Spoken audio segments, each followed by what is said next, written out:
Sur quel continent l'humanité a-t-elle été commencée? Les ossements préhistoriques en Afrique. 1. Des ossements vieux de plusieurs centaines de milliers d'années, des mâchoires surtout, trouvées récemment un peu partout en Afrique, datent probablement des débuts de l'humanité. On suppose donc que l'Afrique a été le premier continent habité.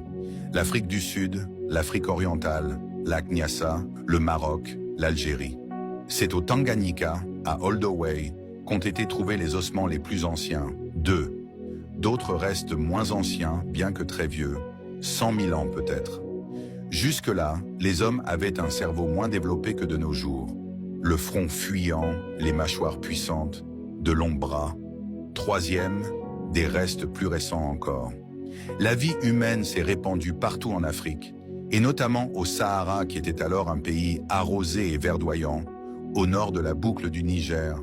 On a découvert un squelette préhistorique beaucoup moins vieux que les précédents.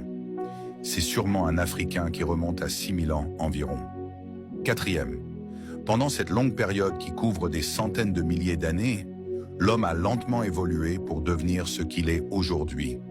Il faut chercher en Afrique orientale les régions où il s'est peu à peu développé avant de se répandre dans les autres parties du continent africain, puis peut-être sur les autres continents. L'Afrique noire semble bien avoir été le berceau de l'humanité. Cette découverte est à coup sûr une des plus grandes de notre époque.